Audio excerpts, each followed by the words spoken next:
بسم اللہ الرحمن الرحیم الحمدللہ وحدہ والصلاة والسلام علی من لا نبی بعدہ۔ چند روز قبل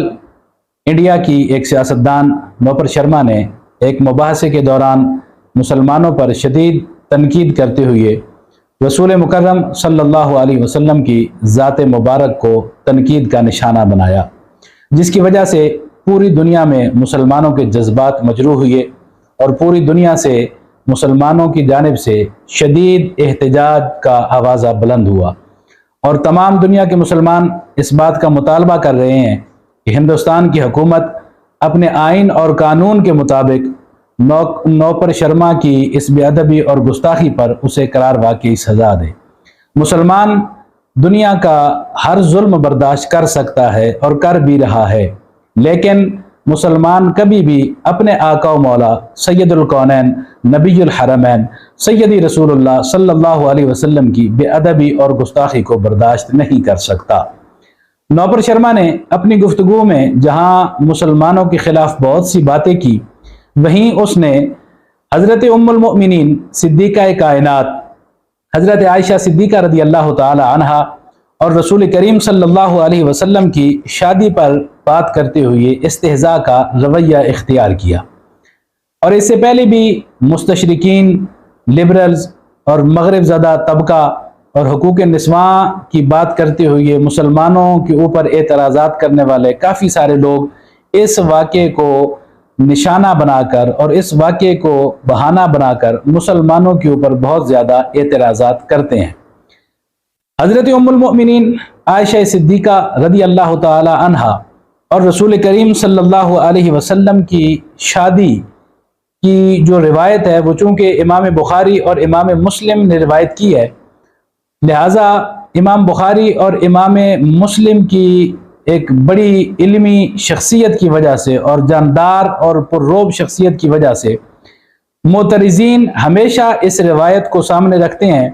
اور اس کی وجہ سے وہ مسلمانوں کو تنقید کا نشانہ بناتے ہیں۔ افسوس کا مقام یہ ہے کہ ہمارے اس ملک کے اندر بعض متسلب اور متعصب مولویوں کا طبقہ بھی موجود ہے جو امام بخاری اور امام مسلم کی جلالت علمی کی وجہ سے اس روایت کو باقاعدہ قبول کرتا ہے اور اس پر تنقید کی کوئی بات نہیں کرتا، لیکن ان لوگوں کو، ان نادانوں کو اس بات کی خبر نہ ہوئی تو وہ امام بخاری کی جلالت علمی کے تو مد نظر رکھتے ہیں، لیکن اس کی وجہ سے رسول کریم صلی اللہ علیہ وسلم کی جانب جو انگلی اٹھتی ہے وہ اس کو بھول جاتے ہیں۔ امام بخاری بلا شبہ ایک بہت بڑے عالم دین، محدث، مفسر، فقیہ، مجتہد، متقی، پرہیزگار اور اللہ کے ولی تھے، لیکن مسلمانوں کا یہ عقیدہ ہے کہ اولیاء امت ہوں یا علماء، محدثین ہوں یا مجتہدین، ان سے بہرحال خطا کا صدور ممکن ہے۔ امام بخاری ہوں یا امام مسلم، ان سے روایت کرتے ہوئے، روایت سنتے ہوئے، کتابت کرتے ہوئے، کتابت کرواتے ہوئے یا ان کے شاگردوں سے یہ روایت نقل کرتے ہوئے غلطی واقع ہو سکتی ہے، اور یہ غلطی واقع ہوئی ہے۔ علماء اسلام نے اس روایت کے اوپر بہت سا کلام کیا ہے۔ روایت کے مطابق حضرت ام المؤمنین سیدہ عائشہ صدیقہ رضی اللہ تعالی عنہا کی عمر بوقت نکاح 6 سال اور بوقت رخصتی 9 سال بیان کی جاتی ہے۔ دوستان محترم، عقل سلیم اس بات کو قبول کرنے سے انکار کرتی ہے کہ 9 سال کی بچی امور خانہ داری کو کیسے سنبھال سکتی ہے اور ازدواجی حیثیت میں ایک گھر کا بوجھ کیسے اپنے کندھوں پر اٹھا سکتی ہے۔ دوستان ذی وقار، امام بخاری اور امام مسلم کی اس روایت کے اوپر کلام کرتے ہوئے ہمارے علماء کا یہی قول ہے کہ یہاں کتابت کی غلطی واقع ہوئی ہے، کہ یہاں 19 یا 16 کا لفظ تھا، جس کو کاتب نے غلطی سے 10 کے لفظ کو کاٹ دیا یا اس نے چھوڑ دیا یا وہ بھول گیا، اور اس کے بدلے میں، اس کے جواب میں 6 یا 9 سال کی روایت رواج پکڑ گئی۔ اور افسوس کا مقام یہ ہے کہ مکھی پر مکھی مارتے ہوئے ناقلین نے اس کو جوں کا توں روایت کر دیا۔ اب خدا جانے یہ سلسلہ کب تک چلتا رہے، لیکن یہ بھی ایک حقیقت ہے کہ ایک لفظی فروغ گزاشت کی وجہ سے ایک بہت بڑی غلطی معرض وجود میں آ گئی۔ عقل اس بات کو قبول نہیں کرتی کہ 9 سال کی بچی کو بیاہ کر گھر کی ذمہ داری اس کے اوپر ڈال دی جائے۔ قرآن کریم کے اندر سورہ مبارکہ النساء کی ایک آیت کا حوالہ میں آپ کے سامنے عرض کرتا ہوں۔ سوال کیا گیا کہ یتیموں کا مال جو وارثوں کے پاس ہوتا ہے وہ یتیموں کو کب لوٹایا جائے؟ تو اس کے جواب میں اللہ رب العالمین نے سورہ مبارکہ النساء کی آیت مبارکہ نازل کی، وَابْتَلُوا الْيَتَامَ حَتَّى إِذَا بَلَغُوا النِّكَاحَ فَإِنْ آنَسْتُم مِّنْهُمْ رُشْدًا فَادْفَعُوا إِلَيْهِمْ أَمْوَالَهُمْ۔ اللہ تعالیٰ فرماتا ہے کہ یتیموں کو دیکھتے رہو، آزماتے رہو یہاں تک کہ وہ نکاح کی عمر کو پہنچ جائیں، اور جب ان میں صلاحیت پاؤ تو پھر ان کا مال ان کے حوالے کر دو۔ یعنی یتیم کو مال اسی وقت واپس دیا جائے جب وہ بالغ ہو جائے، اور نکاح بھی تبھی ہونا چاہیے جب وہ بلوغت کی عمر کو پہنچ جائے۔ اسی آیت مبارکہ کو سامنے رکھتے ہوئے قاضی ابن شبرما نے اور ابو بکر اسم جیسے جلیل القدر علماء اور فقہا نے اس آیت کے پیش نظر نابالغ کے نکاح کو ناجائز قرار دیا ہے۔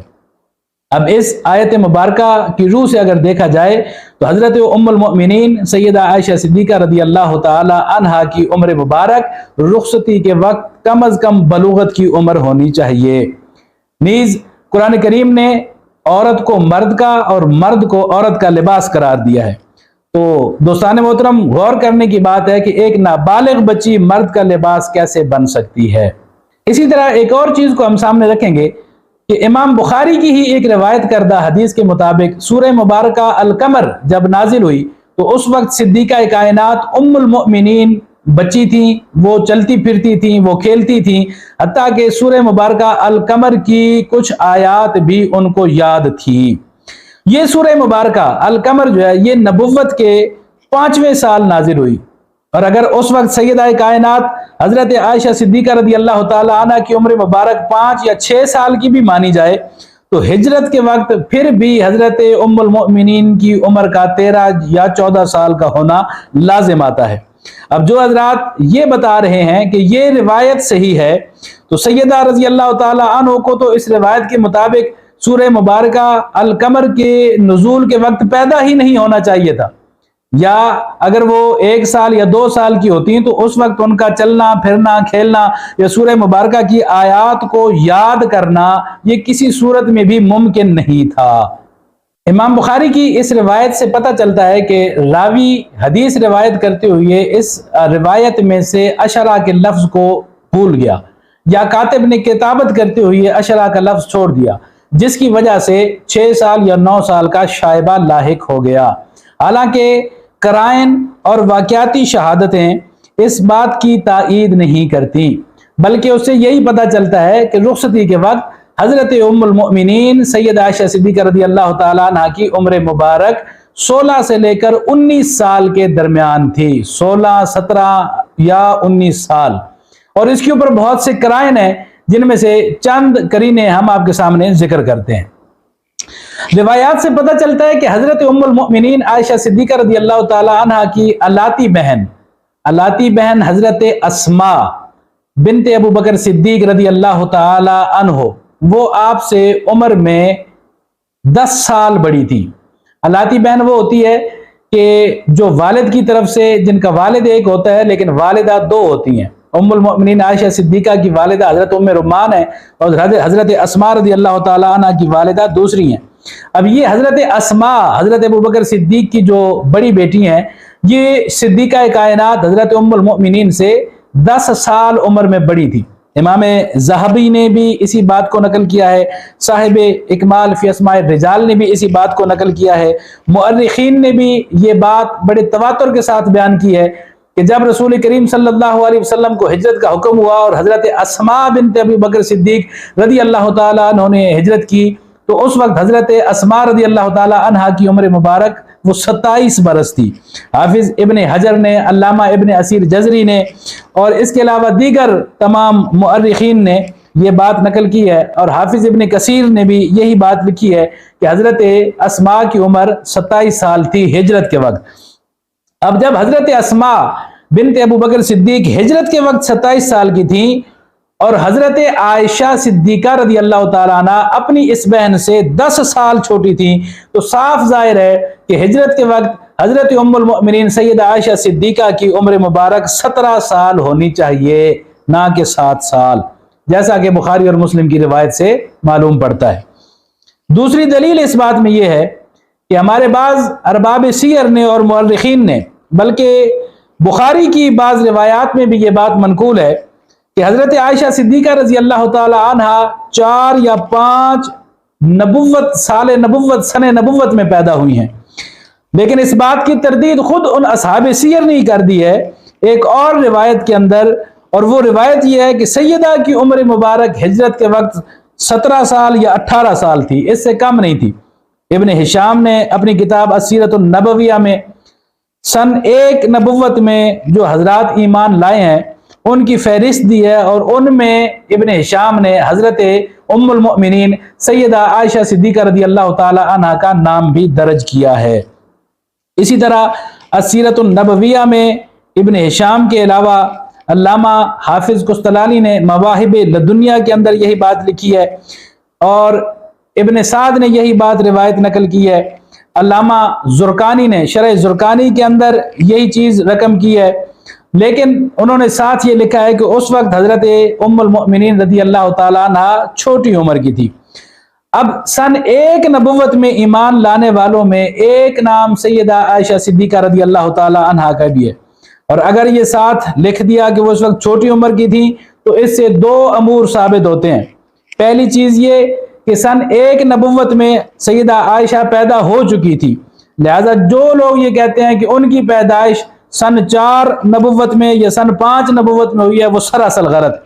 اور دوسری بات یہ ہے کہ سیدہ عائشہ رضی اللہ تعالیٰ عنہ کی عمر اس زمانے میں اتنی تھی کہ وہ ایمان لانے یا نہ لانے کے معاملہ کو بخوبی سمجھتی تھی۔ اگر ایمان لانے کے وقت ان کی عمر 5 سال کی بھی مان لی جائے تو ہجرت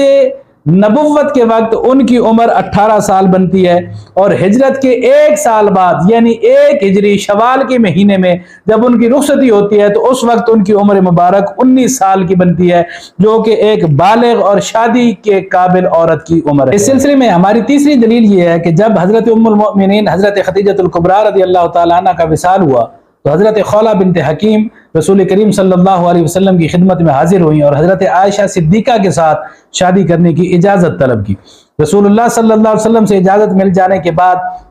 حضرت خولہ بنت حکیم حضرت ابوبکر صدیق کے پاس گئی اور ان سے حضرت عائشہ صدیقہ رضی اللہ تعالی عنہ کی شادی کے حوالے سے بات کی اور رشتہ مانگا۔ ابوبکر صدیق رضی اللہ تعالیٰ عنہ نے اس رشتے پر رضامندی کا اظہار کیا، لیکن حضرت خولہ کو کچھ دیر انتظار کرنے کے لیے اپنے گھر میں بٹھایا اور خود حضرت ابوبکر صدیق رضی اللہ تعالی عنہ مطعم بن عدی کے گھر چلے گئے۔ مطعم بن عدی کے بیٹے جبیر بن مطعم کے ساتھ حضرت عائشہ صدیقہ رضی اللہ تعالی عنہ کی شادی کی بات طے ہو چکی تھی، اور حضرت ابوبکر صدیق رضی اللہ تعالیٰ عنہ جیسے راست گو اور عہد کے پکے شخص کے لیے یہ بات بڑی مشکل تھی کہ وہ بغیر کسی وجہ کے اس رشتے کو ختم کر دیتے۔ دوسری طرف ایک اور بہت بڑا مسئلہ یہ تھا کہ مطعم بن عدی اور جبیر بن مطعم اس وقت ابھی اسلام نہیں لائے تھے اور وہ حالت کفر میں تھے، کفر کے اندھیرے میں وہ ڈاواڈول تھے، اور حضرت ابوبکر صدیق رضی اللہ تعالی عنہ اپنی پاک باز راست باز بیٹی کی شادی کسی کافر سے نہیں کرنا چاہتے تھے۔ جب ابوبکر صدیق ان کے گھر گئے اور ان سے رشتے کی بات کی تو مطعم بن عدی اور اس کی بیوی دونوں اس وقت گھر میں موجود تھے۔ اس کی بیوی نے جو جملہ کہا وہ قابل غور جملہ ہے۔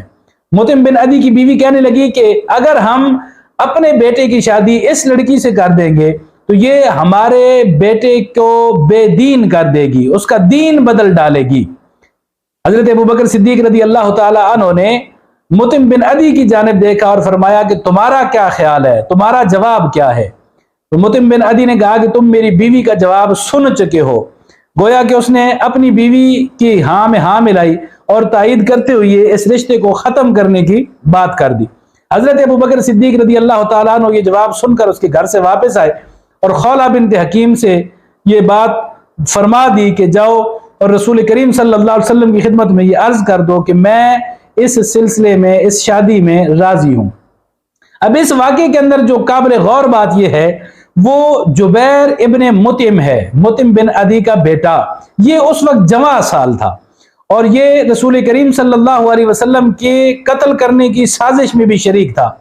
اور پھر میدان بدر میں قید ہو کر آنے والوں کے لیے یہ بطور سفیر اور سفارشی بن کر رسول اللہ صلی اللہ علیہ وسلم کی خدمت میں حاضر بھی ہوا تھا۔ تو یہ نوجوان جبیر بن مطعم سے یہ بات